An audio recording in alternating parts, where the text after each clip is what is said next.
পাকিস্তানের সেনা প্রধান জেনারেল আসিম মুনির তিনি বোঝাতে চাইছেন গোটা পাকিস্তান হিন্দু বিদ্বেষী।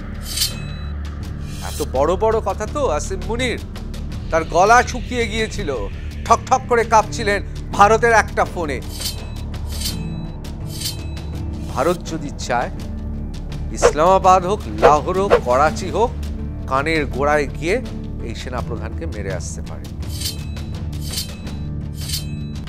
পাকিস্তানের সেনা প্রধান জেনারেল আসিম মুনির কেন তিনি কাশ্মীরকে আবার তিনি কাশ্মীরকে বলছেন যে তাদেরই অবিচ্ছেদ্য অংশ। রাষ্ট্রসংঘে যে বারবার কাশ্মীর প্রসঙ্গ নিয়ে এসেছে এবং ভারত দাঁড়িয়ে একেবারে সবার সামনে সপাটে চড় মেরেছে পাকিস্তানের গায়ে।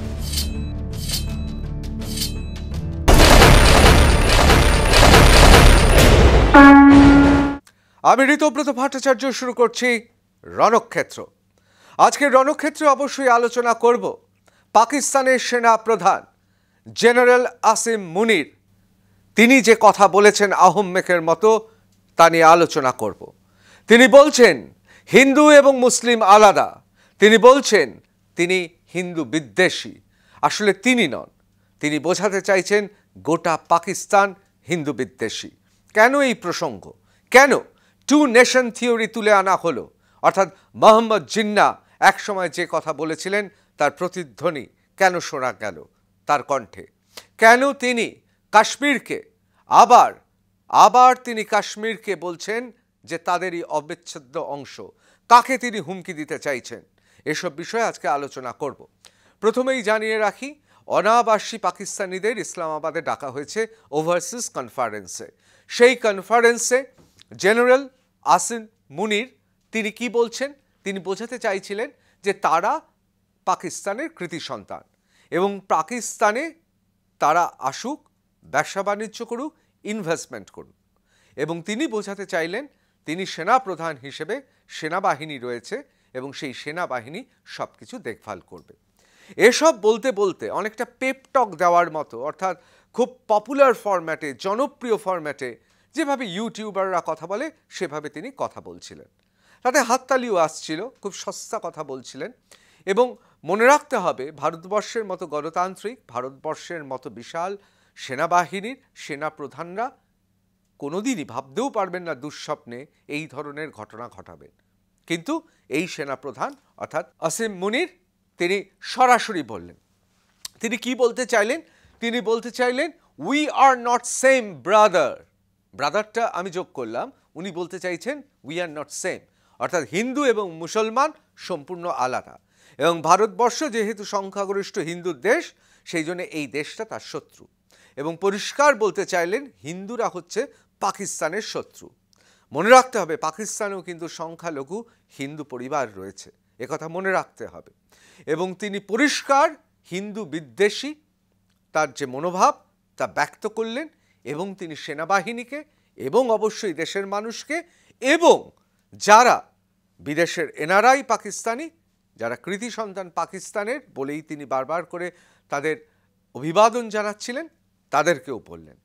কিন্তু হঠাৎ কি হলো? কেন এই ধরনের বক্তব্য? আজকে তা আমরা চুলচেরা বিচার করব। প্রথমেই বলে রাখি যে এই যে টু নেশন থিওরি, এই থিওরি হচ্ছে মোহাম্মদ জিন্নাহ যখন দেখলেন ভারতবর্ষ, অখণ্ড ভারতবর্ষে তিনি কোনো ভাগই পাচ্ছেন না, অথচ তাকে রাষ্ট্রপ্রধান হতে হবে, তখন তিনি এই থিওরি সবার সামনে আনলেন। একবার প্রথমেই শুনে নেব টু নেশন থিওরি নিয়ে, অর্থাৎ মোহাম্মদ জিন্নাহ যে কথা বলেছিলেন তার প্রতিধ্বনি কিভাবে আসিম মুনির করছেন। একবার শুনে নেব তার কণ্ঠে। पाकिस्तान की कहानी अपने बच्चों को जो है आपने जरूर सुनानी है ताकि वो पाकिस्तान की कहानी ना भूलें। Well, our forefathers they thought that we are different from the Hindus in every possible aspect of life. Our religion is different, our customs are different, our traditions are different, our thoughts are different, our ambitions are different. That was the foundation of the two nation theory that was laid there. That we are two nations, we are not one nation. আপনারা নিজেরা শুনলেন, নিজের কানে আপনারা স্পষ্ট শুনলেন কি কথা তিনি বললেন। কেন তিনি এই কথা বললেন, এই কথার অন্তরালে আসলে কি বার্তা দিতে চাইলেন, এবার তা বিশ্লেষণ করব। We are different from Hindus, পরিষ্কার এই সময়ে দাঁড়িয়ে তিনি বললেন। এবং তিনি কি বললেন, খুব ছোট করে যদি দেখি আমরা দেখব যে তিনি বললেন Pakistan army chief emphasised differences between Hindus and Muslims, অর্থাৎ হিন্দু এবং মুসলিমদের মধ্যে কি কি প্রভেদ আছে পরিষ্কার বললেন। আসিম মুনির urged Pakistani to tell children about their basis of Pakistan's creation. এটা কি, এটাই হচ্ছে টু নেশন থিওরি, অর্থাৎ এই টু নেশন থিওরি যে থিওরি জিন্নাহ তৈরি করেছিলেন। এবং তার পাশাপাশি তিনি কি বললেন, পাকিস্তানের সৃষ্টি অর্থাৎ 1947 সালে পাকিস্তানের সৃষ্টির পেছনে এই টু নেশন থিওরি, এরই কথা তিনি বারবার করে বলছেন। তিনি তার পাশাপাশি খুব পরিষ্কারভাবে বলছিলেন যে our forefathers believed that we were different from Hindus in every possible aspect of life. জীবনের প্রতিটা ক্ষেত্রে হিন্দু এবং মুসলমানরা আলাদা। Our religion is different, আমাদের ধর্ম আলাদা। Our customs are different, আমাদের বিভিন্ন যেগুলো রিচুয়ালস আছে, প্রথা আছে, আমাদের বিভিন্ন রীতিনীতি সব কিছু আলাদা। Our traditions are different, আমাদের ঐতিহ্যও আলাদা। Our thoughts are different, আমাদের চিন্তা ভাবনা আলাদা। Our ambitions are different, আমাদের উচ্চাশাও আলাদা। That was the foundation of two nation theory. আসলে এটাই হচ্ছে টু নেশন থিওরির ফাউন্ডেশন। এই উপমহাদেশের অনেকে বলেন সবচেয়ে বিপজ্জনক চিন্তা এটাই। And it was laid on the belief that we are two nations, not one, said General Munir during his speech at Convention for Overseas Pakistanis on Wednesday. এই যে হিন্দু মুসলমানকে আলাদা করে দেওয়া এবং হিন্দু বিদ্বেষ ছড়ানো, এর কিন্তু একটা ঐতিহাসিক প্রেক্ষাপট আছে। খুব খুব ছোট কিন্তু খুব তাৎপর্যপূর্ণ সেই আলোচনা একবার আপনাদের মনে করিয়ে দিই। How Jinnah's ideology shapes Pakistan's identity. Jinnah যা মনে করেছিলেন, যা ভেবেছিলেন, তার যে আদর্শ ছিল, যা পাকিস্তানের জন্ম দিয়েছে, এই ইতিহাস আমরা সবাই জানি। 1940 সালে লাহোরে Mohammad Jinnah, the man who founded Pakistan, যিনি পাকিস্তানের তৈরি করেছেন, gave a seminal speech setting out the need for a separate state for Muslims on the subcontinent. এই উপমহাদেশে মুসলিমদের জন্য তিনি পৃথক রাষ্ট্রের কথা বলেছিলেন 1940 সালে লাহোরে। আবার 1947 সালে তার সেই থিওরি দিয়েই তিনি অখণ্ড ভারতবর্ষকে ভেঙে দিয়ে একদিকে পূর্ব পাকিস্তান, পশ্চিম পাকিস্তান অর্থাৎ পাকিস্তানের সৃষ্টি হলো। Prior to the division of India in 1947, Hindus and Muslims had lived together across the country, but Jinnah described them as two separate nations. আমাদের দেশে একেবারে উত্তর থেকে দক্ষিণ, পূর্ব থেকে পশ্চিম সর্বত্র হিন্দু মুসলমান মিলেমিশে থাকত। কিন্তু জিন্নাহরা তারা বললেন যে আসলে দুটো একই দেশের মধ্যে দুটো দেশের অস্তিত্ব আছে, এরা একসঙ্গে থাকতে পারে না, দুটো সমাজ আলাদা। এবং এখানেই তিনি তার সেই বিখ্যাত কথা বলেছেন যে আমাদের ধর্ম আলাদা, আমাদের উচ্চাসা আলাদা, আমাদের স্বপ্ন আলাদা, আমাদের রীতিনীতি সমস্ত কিছু আলাদা। তিনি পরিষ্কার করে বলেছিলেন Hindus and Muslims belong to two different religious philosophies, অর্থাৎ আমাদের ফিলোসফি, আমাদের ধর্মীয় যে আদর্শ, ধর্মীয় যে দর্শন, তা সম্পূর্ণ আলাদা। Social customs and Literary tradition, সেটাও আমাদের আলাদা। দে নিদার ইন্টারম্যারি নর ইট টুগেদার, তাদের নিজেদের মধ্যে অর্থাৎ হিন্দু মুসলমানদের মধ্যে ইন্টার ম্যারেজ যেমন হয় না, তেমন একসঙ্গে বসে খায়ও না। And indeed they belong to two different civilisation, দুটো সম্পূর্ণ আলাদা সভ্যতা, which are based mainly on conflicting ideas and conception, অর্থাৎ হিন্দু এবং মুসলমানদের যে চিন্তা ভাবনা তা আসলে একে অপরের বিরুদ্ধাচারণ করে। এটা কে বলেছিলেন? মোহাম্মদ জিন্নাহ বলেছিলেন। অর্থাৎ সমস্ত কিছু আলাদা। অনেকে উপহাস করে বলেন যে ভাগ্যিস বলেননি আমাদের রক্তও আলাদা। অর্থাৎ বিদ্বেষটা তখন থেকে চূড়ান্ত জায়গায় ছিল। সেই চূড়ান্ত মোহাম্মদ জিন্নাহর সেই বিদ্বেষটা আবার প্রতিধ্বনিত হলো। This two-nation theory, as it came to be known, has become the official Pakistani narrative for the creation of the state and key to how Pakistan defines itself. আপনাদের বলে রাখি, এই থিওরির ওপর দাঁড়িয়েই রয়েছে কিন্তু পাকিস্তান এই থিওরির ওপর দাঁড়িয়ে রয়েছে এবং এটাই কিন্তু পাকিস্তান হওয়ার চালিকা শক্তি ছিল। অর্থাৎ একটা দেশের, একটা নেশনের সৃষ্টির মূল শক্তি ছিল এই two nation theory. The two-nation theory, which was championed by Pakistan's founder Muhammad Ali Jinnah in 1940, আপনাদের আগেই বলেছি 1940 সালে বলেছিলেন লাহোরে, argued that Muslims and Hindus constitute distinct nation. On the basis, Jinnah advocated the necessity of a separate homeland for Muslims. The ideology led to the partition of British India in 1947 and the creation of Pakistan as a Muslim majority Islamic state. অর্থাৎ জিন্নাহ এটা বলে গিয়েছিলেন। এ বিষয়ে আপনাদের জানিয়ে রাখি, পাকিস্তানের বর্তমান সেনা প্রধান আসিম মুনির আর মোহাম্মদ জিন্নাহ তাকে কিন্তু এক করবেন না কেন? দুই ব্যক্তি আলাদা, আলু পটলের এক দর হয় না। মোহাম্মদ জিন্নাহ তিনি এই টু নেশন থিওরি দিয়েছেন, অত্যন্ত বিদ্বেষমূলক হিন্দু এবং মুসলমানদের ভাগ তিনি করেছেন, কিন্তু তিনি ছিলেন পণ্ডিত ব্যক্তি, তার মতো পাণ্ডিত্য এবং অত্যন্ত বিদগ্ধ মানুষ ছিলেন এবং তার ব্যক্তিত্বও ছিল এমন ব্যক্তিত্ব যে ব্রিটিশ ইন্ডিয়াতে ব্রিটিশরাও তটস্থ হয়ে থাকত।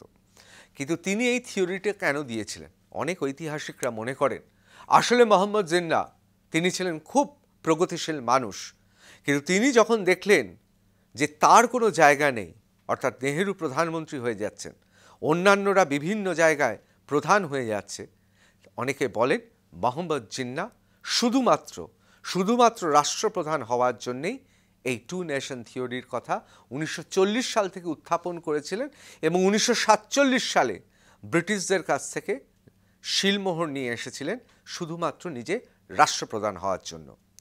জিন্নাহর যে মন্তব্য, সে মন্তব্য বিদ্বেষমূলক, এটা যেমন সত্যি, তেমন জিন্নাহ কিন্তু সেই সময় এই উপমহাদেশের অত্যন্ত একজন বিদগ্ধ ব্যক্তি এবং অত্যন্ত শক্তিশালী রাজনীতিক ছিলেন। তার কথাকে ধরে আসিম মুনির তিনি বললেন, তিনি কেন বললেন? মোহাম্মদ জিন্নাহ যেমন রাষ্ট্রপ্রধান হতে চেয়েছেন, অনেকে বলছেন আসিম মুনির তিনিও আসলে বার্তা দিতে চাইলেন। কাদের বার্তা দিতে চাইলেন এবার সে প্রসঙ্গে আলোচনা করব। এই যে ছবিটি দেখছেন, এটি হচ্ছেন আসিম মুনিরের ছবি, এখন নয়, বেশ কিছু কাল আগের তোলা। এই আসিম মুনির তিনি হচ্ছেন general Asim Munir is the Chief of Army Staff of Pakistan appointed in November 2022. 2022-এ তিনি সেনাপ্রধান হন। তিনি প্রথম থেকেই বরাবরই তিনি তাদের সেনাবাহিনীতে কাশ্মীরের দিকে, অর্থাৎ এই টু নেশন থিওরির অন্যতম যে উচ্চাশা সেটা হচ্ছে কাশ্মীর দখল করা, ভারতের কাশ্মীরকে দখল করা, এবং তিনি এ বিষয়ে উত্তেজনক কথাবার্তা বলে থাকেন, আজও বলেছেন, অর্থাৎ এখনও এই সময় দাঁড়িয়েও তিনি বলেছেন। একদিকে তো হুমকি দিচ্ছেন, একদিকে তো তিনি পাকিস্তানে বোঝানোর চেষ্টা করছেন সবাইকে, দেখো আমি সেনাপ্রধান, আমি টু নেশন থিওরি, আমি পাকিস্তানের কত ভালো চাই, এগুলো বোঝানোর চেষ্টা করছেন। আসলে তিনি চাইছেন সেনাপ্রধান হিসেবে আরও ক্ষমতা এবং পাকিস্তানের মানুষকে বোঝাতে চাইছেন। কেন বোঝাতে চাইছেন? অত্যন্ত রহস্যময়। এবং আসিম মুনির তিনি হচ্ছেন একাধারে শিয়া, এবং আমরা জানি পাকিস্তানের যদি আর্মি আমরা দেখি, আর্মিতে সৈন্যদলের সংখ্যা দেখি, সেখানে সুন্নিদের সংখ্যা বেশি, অর্থাৎ শিয়া জেনারেল সুন্নি সৈন্যবাহিনীকে বলছেন যে আমি তোমাদের প্রোটেক্টর, আমি রক্ষাকর্তা, আমি নেতৃত্ব দেব। আসলে কোথাও পাকিস্তান আর্মিতে তার বিরুদ্ধে ক্ষোভ দানা বেঁধেছে। তিনি শিয়া, সুন্নিরা তাকে অপছন্দ করে, কোথাও তিনি বার্তা দিতে চাইছেন। এটা যেমন একটা স্তর, আরও অনেকগুলো স্তর রয়েছে, সেই স্তরগুলো আমরা একে একে আলোচনা করব। আমরা একবার দেখিয়ে দেব যে ইন্ডিয়া স্ল্যামস কার্যত চড় মেরেছে Pakistan's repeated reference at UN. রাষ্ট্রসংঘে যে বারবার কাশ্মীর প্রসঙ্গ নিয়ে এসেছে এবং ভারত দাঁড়িয়ে একেবারে সবার সামনে সপাটে চড় মেরেছে পাকিস্তানের গালে এবং বড্ড লেগেছে। তার জ্বালা যন্ত্রণাও আসিম মুনিরের কথায় বেরিয়ে এসেছে। India firmly rejected Pakistan's claims at United Nations, calling them unwarranted and illegal, অর্থাৎ অবৈধ এবং বেআইনি কথাবার্তা। এবং আমাদের সার্বভৌমত্বে যে বিষয়ে বারবার ইসলামাবাদ বিভিন্ন প্রশ্ন তুলছে, ভারত তার কড়া জবাব দিয়েছে, একেবারে ইউনাইটেড নেশনে দাঁড়িয়ে, রাষ্ট্রসংঘে দাঁড়িয়ে। এক কথায় বলা যেতে পারে রাষ্ট্রসংঘে সবার সামনে পাকিস্তানের যারা এইসব কথা বলছিলেন তারা প্রায় মুখ ঢেকে লজ্জায় তাদের বেরিয়ে যেতে হয়েছে। India blasts Pakistan for unwarranted baseless Kashmir remarks. Asserted Jammu and Kashmir was, ছিল, ইজ, এখনো and will be an integral part of India. পরিষ্কার জানিয়ে দেওয়া হয়েছে জম্মু কাশ্মীর ভারতের ছিল, আছে এবং থাকবে। Says Pakistan continues to illegally occupy parts of Jammu and Kashmir. বরং পাকিস্তান আমাদের জম্মু কাশ্মীরের কিছু অংশ বেআইনিভাবে তারা অধিকৃত করে রেখে দিয়েছে। India on Tuesday hit back Pakistan for once again bringing up the Jammu and Kashmir issue during a United Nations debate on a peacekeeping reforms and asked the neighboring country to vacate the parts of the region it has occupied illegally. পরিষ্কার লেখা, তোমরা বেআইনিভাবে যে occupy করে রয়েছে, অধিকৃত তোমাদের পাক অধিকৃত যে কাশ্মীর, সেটা আসলে বেআইনি, ওটা ফেরত দাও। Addressing the UN Security Council, India's permanent representative ambassador, তিনি এই কথা বলেছেন এবং পাকিস্তান বারবার একই প্রসঙ্গ বলছে, সেটাকে নস্যাৎ করে দিয়েছে। এবার আসি অন্য একটি প্রসঙ্গে। আপনারা একবার শুনে নিন ভারতের সেনাবাহিনী সম্পর্কে আসিম মুনির তিনি কি বলছেন, শুনে নিন খুব স্পষ্টভাবে। You think terrorists, they can take away the destiny of the country from us? If this great Pakistani nation and the Pakistani armed forces, if 1.3 million Indian army with all their wherewithal, if they cannot intimidate us and they cannot coerce us, these terrorists can subdue the armed forces of Pakistan.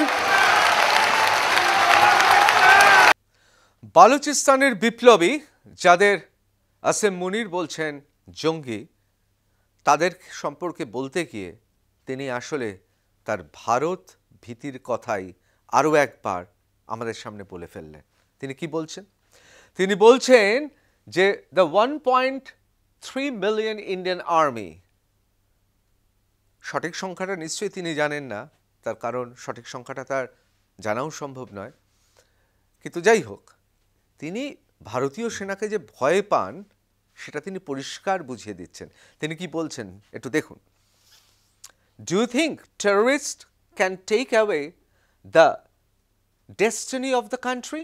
The 1.3 million strong Indian army, আমরা বলছি না, উনি নিজেই বলছেন strong army, এবং তার সঙ্গে সঙ্গে তিনি ভাবে বুঝিয়ে দিয়েছেন সুসজ্জিত সমরাস্ত্রে সজ্জিত ইন্ডিয়ান শক্তিশালী আর্মি, তাকেই ভয় পাই না, তো বালুচিস্তানের কয়েকজন তাদের ভয় পাবো? আসলে এই কথাটা কেন বলছেন? এই কথাটার মধ্যে কেন একটা ভয় ভীতি লুকিয়ে আছেন? তার কারণ ভারত কখনো পাকিস্তানকে আক্রমণ করেনি। যতবার ওরা আক্রমণ করেছে ততবার আমরা প্রত্যাঘাত ফিরিয়ে দিয়েছি, প্রত্যুত্তরে আমরা বুঝিয়ে দিয়েছি। অনেকে বলেন 1965 সালে আমাদের দরকার ছিল লাহোর নিয়ে নেওয়া, অনেকে বলেন 71-এ আমরা বাংলাদেশকে সাহায্য করতে গিয়ে আমাদের আরও মারা উচিত ছিল। আর যিনি এই বড় বড় কথা বলছেন তার গলা শুকিয়ে গিয়েছিল জানেন? আপনারা জানেন তার গলা শুকিয়ে গিয়েছিল যখন ভারত থেকে ফোন গিয়েছিল, তিনি ইমরান খানের কাছে ছুটে গিয়েছিলেন। আমি বলবো এত বড় বড় কথা তো আসিম মুনির, তার গলা শুকিয়ে গিয়েছিল, ঠক ঠক করে কাঁপছিলেন ভারতের একটা ফোনে। কোন ফোনে কোন সময় সেটা বলবো যথাসময়, তার আগে একবার এই প্রসঙ্গে আসি। আসলে এই যে দ্য 1.3 মিলিয়ন স্ট্রং ইন্ডিয়ান আর্মির কথা তিনি বলছেন, আসলে তার ভারতে ভয় রয়েছে। কেন এই ভয় রয়েছে, কিসের ভয় রয়েছে, একবার আপনাদের বোঝাবো। আমাদের এর জন্য চলে যেতে হবে পরের স্লাইডে। এবার আরেকটা বিষয়ে চোখ রাখবো, সেটা হচ্ছে যে তিনি খুব পরিষ্কারভাবে বলছেন যে এই যে টু নেশন থিওরি, এই যে হিন্দু বিদ্বেষ, পাকিস্তানের জন্ম হওয়া, তৃতীয় যে প্রজন্ম, চতুর্থ প্রজন্ম, পঞ্চম প্রজন্ম, আপনারা আপনাদের ছেলে মেয়েদের বোঝান, জানান। কেন বলছেন? যাতে হিন্দু বিদ্বেষটা না কমে। হিন্দু বিদ্বেষ যদি কমে যায় তাহলে তো সেনাবাহিনী, পাকিস্তানের সেনাপ্রধান, তিনি আর কি কারিশমা দেখাবেন? আসলে এই মুহূর্তে পাকিস্তানের অবস্থাটা আমাদের খুব ভালোভাবে বুঝতে হবে। অর্থনীতির অবস্থা শোচনীয়। সেখানে প্রতি মুহূর্তে পাকিস্তানের যে কারেন্সি, পাকিস্তানের টাকার মূল্য পড়ছে, ইনফ্লেশন হচ্ছে, অর্থাৎ মুদ্রাস্ফীতি ঘটছে, পাকিস্তানে হাহাকার। সাধারণ মানুষ তারা প্রশ্ন করছে যে আজকে ভারতের এই অবস্থা, পাকিস্তানের এই অবস্থা কেন? এবং তারা ভারতবর্ষের উন্নতি, ভারতবর্ষের প্রগতিশীল চিন্তা ভাবনা, তার প্রতি তাদের যত দিন যাচ্ছে তাদের শ্রদ্ধা বাড়ছে। আসলে খেটে খাওয়া বাংলাদেশের মানুষ, পাকিস্তানের মানুষ আর ভারতের মধ্যে কোনো পার্থক্য নেই। এখন সেনাপ্রধান আসলে শুধুমাত্র বাইরে থেকে আগত পাকিস্তানি যারা প্রবাসী, শুধু তাদের বলছে না, আসলে এই কথাটা বলছে পাকিস্তানের আমজনতাকেও বোঝানোর চেষ্টা করছে, দেখো আমি আছি, আমি সেনাপ্রধান, আমি তোমাদের কথা দিচ্ছি, আমি এই পাকিস্তানকে আমূল পরিবর্তন করব। এর পেছনে আসলে তার রাজনৈতিক উচ্চাশা আছে, এটা খুব পরিষ্কার। এবং হিন্দু বিদ্বেষ শুধু জিয়ে রাখা নয়, এই বিষাক্ত হিন্দু বিদ্বেষ তিনি চাইছেন প্রসারিত হোক। শুধু এই সময় নয়, প্রজন্ম থেকে প্রজন্ম প্রসারিত হোক। আসলে আসিম মুনির একজন হিন্দু বিদ্বেষী। অন্যদিকে রাজনৈতিকভাবে পাকিস্তানকে আসলে তার দখল করার ইচ্ছে, তিনি আরও ক্ষমতা চান। আর এই ক্ষমতার জন্য দরকার হলে রক্তপাত হোক, রক্ত চান। আমি এবার একজন প্রগতিশীল পাকিস্তানি, যিনি সাংবাদিকও বটে, লেখক, চিন্তাবিদ, আমি তার টুইট বা এক্স হ্যান্ডেলে তিনি কি টুইট করেছেন দেখাবো। তার নাম হচ্ছে তোহা সিদ্দিকী। পাকিস্তানের তিনি মানুষ, এই সময় তিনি রয়েছেন ফ্রান্সে, প্যারিসে রয়েছেন, এবং পলিটিক্যাল এক্সাইল, অর্থাৎ এখন ফরাসি দেশে রাজনৈতিক আশ্রয়ে রয়েছে। তিনি কি বলছেন? Pakistan army chief general Asim Munir spews hate against Hindus and propagates the two nation theory. তিনি হিন্দুদের বিরুদ্ধে বিষোদ্গার করছেন এবং টু নেশন থিওরিকে বাড়িয়ে নিয়ে যাচ্ছেন, which failed in 1971. 1971 সালেই এই উপমহাদেশে টু নেশন থিওরি ফ্লপ করেছিল, অকেজো হয়েছে, পরিত্যক্ত হয়েছে। কেন? তার কারণ বাংলাদেশের জন্ম। When Bangladesh got independence from Pakistan, Bangladesh যখন পাকিস্তানের কাছ থেকে স্বাধীন হলো, he asserts that children must be taught such falsehood since it's easier to brainwash youth. তিনি বলছেন লজ্জাজনক, তার কারণ বাচ্চাদের, মুনির যে কথা বলছেন, আসিম মুনির বলছেন যে বাচ্চাদের এই কথা শেখান, প্রজন্মের পর প্রজন্ম পাকিস্তানের জন্ম ইতিহাস, সৃষ্টি কী করে হলো, সেই সৃষ্টি তত্ত্ব অর্থাৎ টু নেশন থিওরি শেখান। তিনি বলছেন এটা লজ্জাজনক, বাচ্চাদের ব্রেন ওয়াশ করার এই ধরনের ঘটনা এবং হিন্দুদের প্রতি তার বিদ্বেষমূলক আচরণ লজ্জাজনক। কেউ বলছেন না, একজন পাকিস্তানি বলছেন, প্রগতিশীল পাকিস্তানি বলছেন, যিনি লেখক, সাংবাদিক, তার টুইট আপনাদের দেখালাম। এবং এ প্রসঙ্গে আপনাদের বলে রাখি যে 1971 সালে বাংলাদেশ মুসলিম সংখ্যাগরিষ্ঠ, ইসলামে বিশ্বাস করেন মানুষের সংখ্যা সেখানে বেশি, আবার পাকিস্তানও ইসলামে বিশ্বাস করে, মুসলিম প্রধান দেশ। এই দেশ ভাগ হয়েছিল কেন? ধর্মের জন্য নয়, ভাষার জন্য। আসলে পাকিস্তানিদের অত্যাচারে বাংলাদেশিরা রুখে দাঁড়িয়েছিল। এখন বাংলাদেশ ভুলে যেতে পারে, বাংলাদেশের মানুষ ভুলে যেতে পারেন, আমি বলবো না সব মানুষ ভুলেছেন, সেখানেও প্রগতিশীল শুভবুদ্ধি সম্পন্ন মানুষরা আছেন, তারা ইতিহাসকে তারা অস্বীকার করেন না। কিন্তু যারা অস্বীকার করেন তারা আসলে একসময় তাদের প্রভু পাকিস্তান তাদের পা আবার চাটছে। মনে রাখবেন, এত বড় বড় কথা বলছে মুনির, অর্থাৎ আসিম মুনির, তিনি নিজে জানেন ভারতবর্ষের এই মুহূর্তে ক্ষমতা কি। আমি আসছি কেন এই কথা বারবার করে বলছি, কেন বলছি। আসলে আসিম মুনির একজন কাপুরুষ, এবং কাপুরুষ হওয়ার জন্য তাকে আহম্মকের মতো এই কথা বারবার বলতে হচ্ছে। কেন আমি বলবো, বাংলাদেশে পাকিস্তানের পা চাটা কিছু লোক আছে, তারা অনেক সময় চিকেন স্নেক নিয়ে কথা বলতে গিয়ে এমন কিছু উক্তি করেন, তারা ভাবেন ভারত বোধহয় খুব ভয় পেয়ে যায়। আমি এই প্রসঙ্গে আগেও বলেছি, পরবর্তীকালেও বলবো। ঠিক সেরকম বেশ কিছু এরকম মানুষ আছেন যারা কথায় কথায় কাশ্মীর প্রসঙ্গ তুলে পাকিস্তানের সাধারণ মানুষের দৃষ্টি ঘোরানোর চেষ্টা করেন। আর পাকিস্তানের সেনাপ্রধান আসিম মুনির তিনি কি বলেছেন, মানে লজ্জা তো একেবারে নেই। কয়েকদিন আগেই একেবারে সবার সামনে সপাটে চড় খেয়েছে রাষ্ট্রসংঘে পাকিস্তান। সেনাপ্রধান কি বলছেন কাশ্মীর নিয়ে, সে হাস্যকর কথা, হাসতে হাসতে শুনুন কি বলছেন।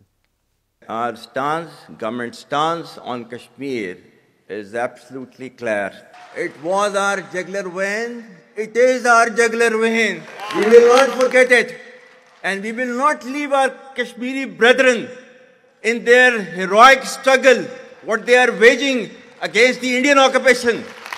শুনলেন তো, জোকারের মতো কি বলছেন, একেবারে জোকার। কেন জোকার বলছি, তার কারণ আছে। এই যে আমাদের অবিচ্ছেদ্য অংশ জম্মু কাশ্মীর, এই জম্মু কাশ্মীর নিয়ে বলছে যে তিনি যে কথা বলছেন জাগুলার ভেইন। জাগুলার ভেইন কি হয় জানেন?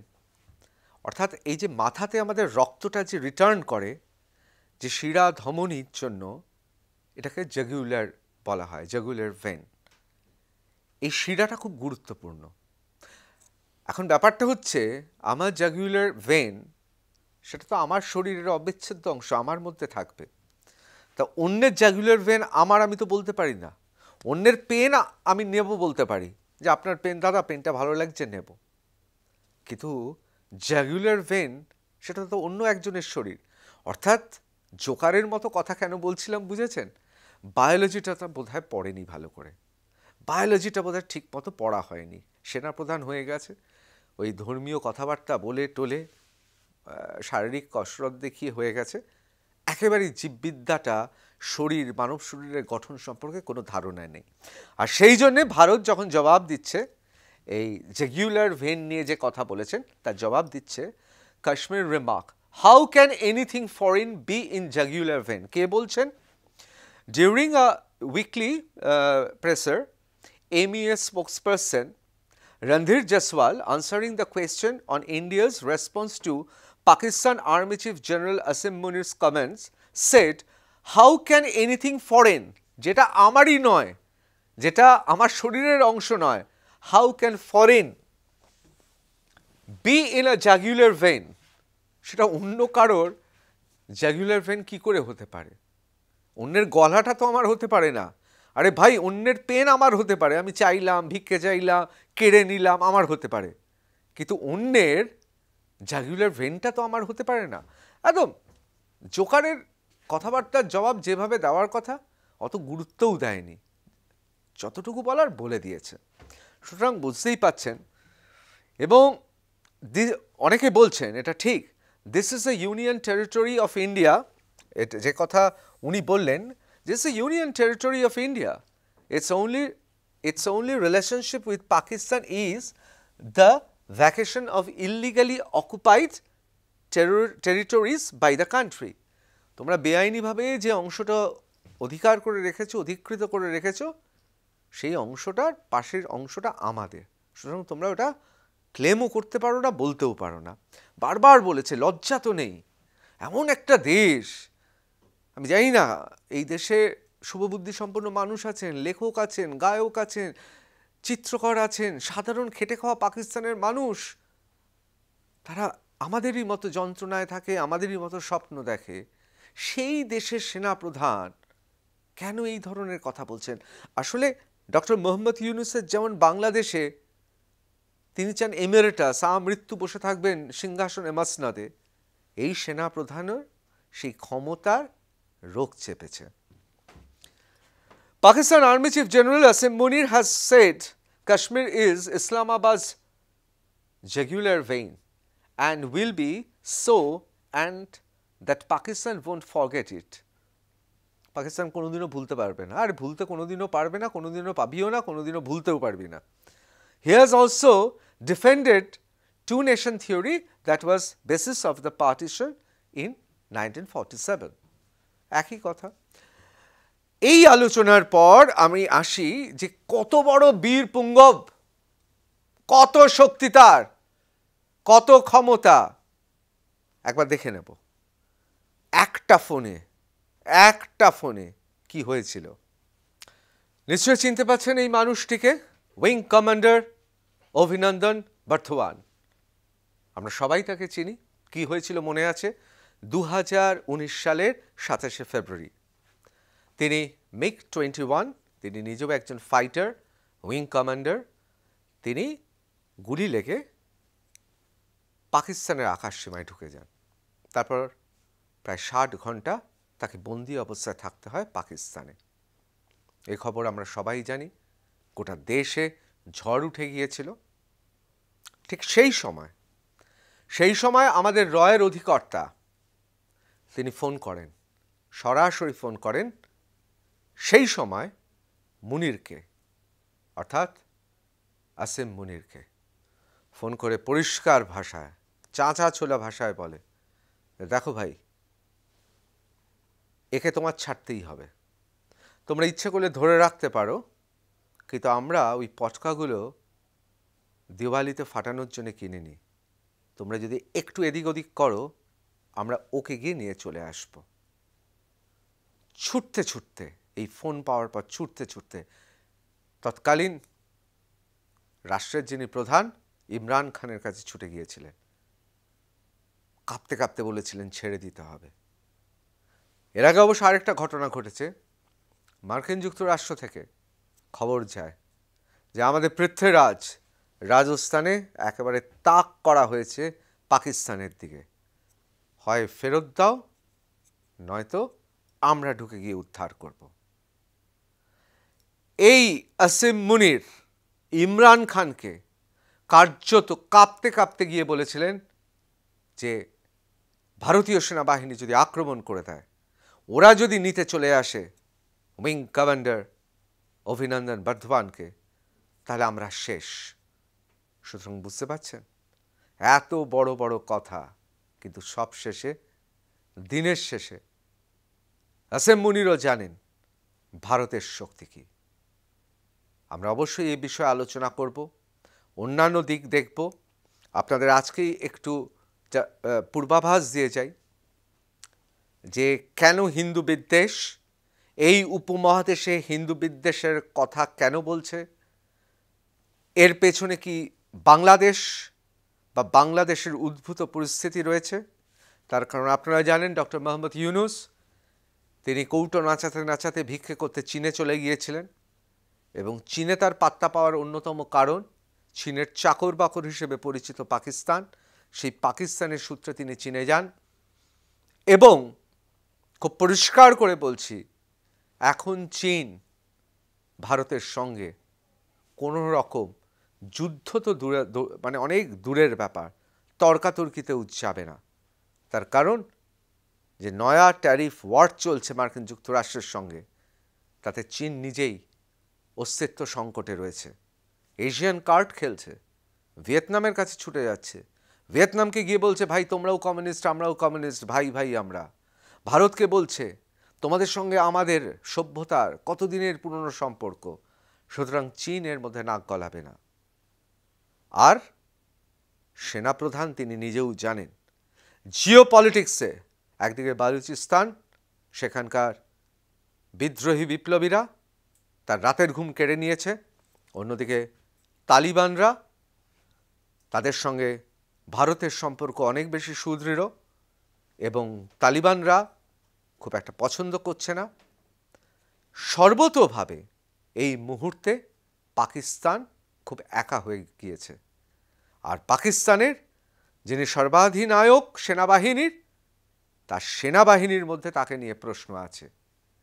সেই জন্য অনেকে বলছেন যা মনে হচ্ছে দম্ভের, কারোর কাছে যে উক্তিগুলো উপহাসের মনে হচ্ছে আসিম মুনিরের, আসলে এই উক্তিগুলো একটা ভয়ের উক্তি। একজন শিয়া জেনারেল, তিনি তার সুন্নি প্রধান, মূলত পাঞ্জাবের মুসলমান যারা সেনাবাহিনীতে রয়েছে তাদের কাছে বার্তা দিতে চেষ্টা করছেন যে পাকিস্তানের জনগণ আর্থিক অবস্থায় জর্জরিত, যেখানে গ্যাস নিয়ে যেতে হচ্ছে প্লাস্টিকে করে, যেখানে খাওয়ার মূল্য দিনের পর দিন চড়া হচ্ছে, মুদ্রাস্ফীতি বাড়ছে, পাকিস্তানি টাকার দাম আন্তর্জাতিক ক্ষেত্রে পড়ে যাচ্ছে, সেখানে তিনি বোঝাতে চাইছেন আমি সেনাবাহিনীর প্রধান হিসেবে রয়েছি। সুতরাং এই কাতরোক্তি বা এই আর্তনাদ শোনাচ্ছে, আমাদের কাছে শোনাচ্ছে যে এটা একটা সদম্য উক্তি। আসলে এটা আত্মরক্ষার, আহম্মকের আত্মরক্ষার একটা স্ট্র্যাটেজি। এ বিষয়ে আমরা আরও বিশদে পরবর্তীকালে আলোচনা করব। আপাতত শেষ করছি রণক্ষেত্র। জয় হিন্দ।